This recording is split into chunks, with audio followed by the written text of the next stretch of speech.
महोदय, आपने मुझे महामहिम राज्यपाल महोदय जी के भाषण पर अपने विचार प्रकट करने हेतु मौका दिया, इसके लिए मैं बहुत बहुत आभारी हूँ। मैं पहली बार भोपालगढ़ विधानसभा से जीत के आई हूँ, जहाँ पर पहले 2 बार में बीजेपी का राज रहा, 1 बार आरएलपी रहा। चौथी बार में मैंने 15 साल से संघर्ष करते हुए चौथी बार में मैंने कांग्रेस से 24,300 वोटों से मैं जीत के आई हूँ। अध्यक्ष महोदय जी, मैंने महामहिम राज्यपाल महोदय जी का भाषण सुना, पाया कि समूचे भाषण में बस एक मुख्य बात को इंगित किया गया है कि वो है कि पूर्ववर्ती जन कल्याण के लिए हर पल हर वक्त तत्पर रहने वाली जननायक सरकार के कार्यों का बस विरोध के लिए विरोध करवाया गया है। कहीं भी आने वाले भविष्य में राजस्थान को अग्रणी राज्य में लेकर जाने वाली सुनीति का कहीं भी जिक्र नहीं। सुनीति वही है जो सुव्यवस्था दे, सुव्यवस्था वही है जो सुशासन दे, सुशासन वही है जो समदर्शी को समदर्शी वही है जो सहिष्णु हो। मुझे एक प्रतिनिधि होते हुए दुख होता है कि आखिर ये देश, ये राज्य किस ओर जाएगा, क्योंकि बस बेर एशिया को इस प्रकार अब महामहिम राज्यपाल को अभी भाषणों में जानबूझकर पिरोया जा रहा है।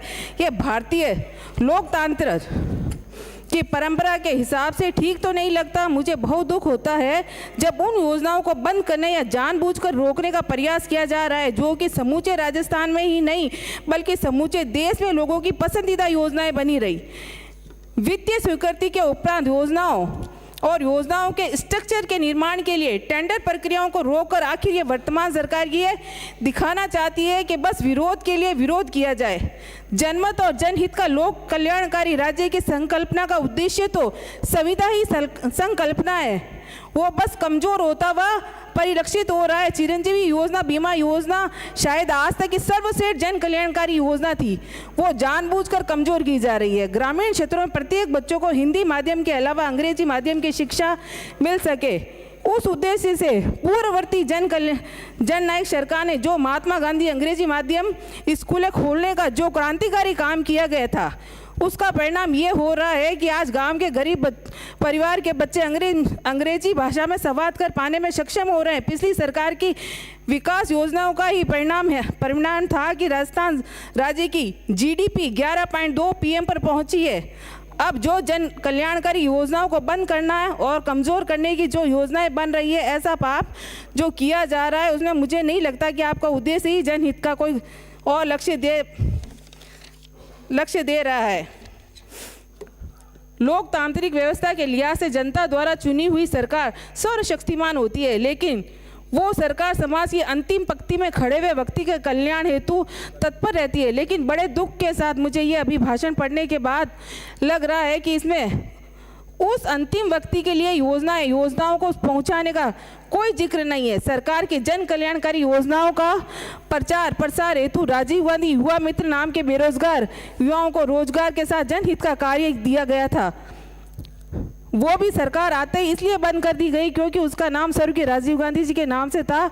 आपको राजीव गांधी जी के नाम से कोई आपत्ति थी तो योजना का नाम परिवर्तन कर देते, कम से कम 5,000 युवा बेरोजगारों को नहीं होते। वैसे भी नाम परिवर्तन की बड़ी विचित्र परंपरा सरकार आते ही शुरू वर्तमान सरकार ने कर दी है।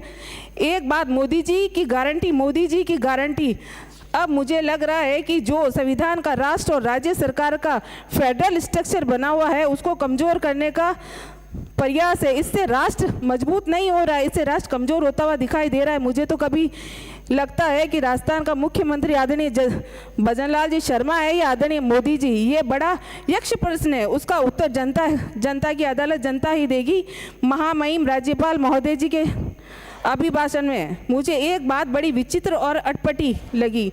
महामहिम ने पूर्ववर्ती सरकार के अंतर्कलह का जिक्र किया। एक ही झटके में 19 जिलों का निर्माण, ये अंतर्कलह का तो परिणाम कतई नहीं हो सकता। शासन और प्रशासन की शक्तियों और विकेंद्रीकरण के उद्देश्य से सरकार द्वारा दिए गए ग्राम पंचायत एवं पंचायत समितियों का परिसीमन अंतर्कलह तो नहीं हो सकता। सरकार सत्ता सिस्टम में जो रहते हैं आपसी मतभेद अंतःकलह से कभी काम नहीं कर सकते। ये भारतीय संविधान की पवित्र परंपरा है। अंतःकलह तो आदरणीय वसुंधरा राजे जी के दिल से पूछिए, अंतर्कलह तो सतीश जी पूनिया से पूछिए। आखिर मैं ये कहूँगी कि आखिर में मैं मुझे ये नहीं कहना कहूंगी चाहिए, कि पर सोनिया मेरा गांधी जी रिक्वेस्ट ने, है। आप बार बार कह रहे हैं कि राम मंदिर का निमंत्रण नहीं लिया, पढ़े हैं तो इसीलिए थोड़ा लेकिन रिक्वेस्ट कर रहा हूं। असम में मंदिर में जाने की आपने इसीलिए कह रहा हूं अनुमति देने कि के एक बाद बार भी ऊपर देख ले, बहुत बाकी राहुल चलता गांधी रहे। जी को आपने नहीं जाने दिया। एक बार भी ऊपर देख ले।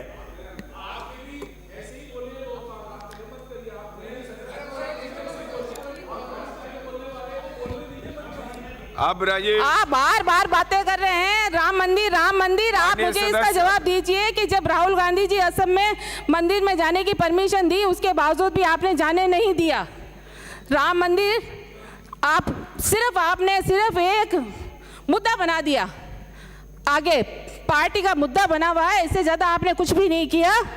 आप सिर्फ एक बात कर रहे हैं कि हम है ना राम के सेवक हैं, सिर्फ हमारे साथ ही राम है, हमारे गटगट में राम है। राम तो पूरी दुनिया में बसा है और हर व्यक्ति के दिल में और हर व्यक्ति के मन में है। इसलिए आप सिर्फ राम के नाम पर ना करें, धन्यवाद, राजनीति ना करें।